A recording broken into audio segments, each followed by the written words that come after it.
கர்த்தருக்கு பிரியமானவர்களே, இயேசுவோடு நாம் நிகழ்ச்சியில் 74ஆம் பக்கத்தில் சந்திப்பதில் மிகுந்த மகிழ்ச்சி அடைகிறேன். கர்த்தருடைய வார்த்தை இன்று நாம் பார்ப்போம்.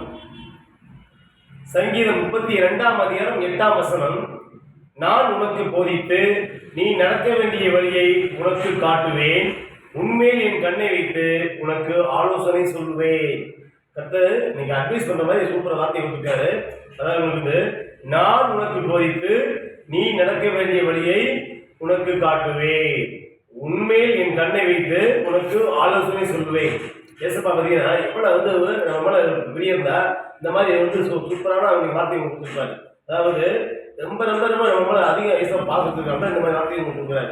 அதாவது பார்த்தீங்கன்னா இந்த உலகத்தில் நீங்கள் எப்படி வாழணும், இந்த உலகத்தில் பார்த்தீங்கன்னா இங்கே நிறைய சத்துவம் இருக்கிற அப்படி நிறைய பார்த்தீங்கன்னா போராட்டம் இருக்குது. இந்த போராட்டம் மிகுந்த இந்த உலகத்தில் நீங்கள் எப்படி வாழணும், இந்த நெருக்கத்தில் நீங்கள் எப்படி நீங்கள் மீண்டு வரணும் அப்படின்னு சொல்றதுக்காண்டி ஏசப்பா உங்களுக்கு ஆலோசனை சொல்றாரு. அப்போ இந்த உலகத்தில் நீங்க உண்மையிலே நீங்க ஜெயிச்சு வரணும், இந்த பாவ வாழ்க்கையிலிருந்து நீங்க மீண்டு வரணும், இந்த நோயிலிருந்து நீங்க மீண்டு வரணும், இந்த கஷ்டத்திலிருந்து நீங்க மீண்டு வரணும் அப்படின்னா நீங்க பைபிள் படிச்சு அதன்படி நீங்க தியானிக்கும் போது ஏசப்பா வழியை நீங்க பின்பற்றி நடக்கும்போது ஏசப்பா உங்களுக்கு நல்ல வழியை காட்டுவாரு. ஏசப்பா உங்களுக்கு நல்ல ஆலோசனை சொல்லுவாரு. ஏன்னா கர்த்தர் ஆலோசனை கர்த்தர் ஏசப்பா. நீங்க ஏசப்பா நீங்க ஜெபம் பண்ணி கேட்கும்போது நீங்க என்ன செய்யணும், எப்படி செய்யணும், எப்படி நடந்துக்கணும், நீங்க எல்லாமே ஏசப்பா ஒரு தகப்பன் பிள்ளைக்கு சொல்ற மாதிரி தெளிவா சொல்றாரு. அதனால நீங்க கர்த்தர் வழியை பின்பற்றி நடங்க.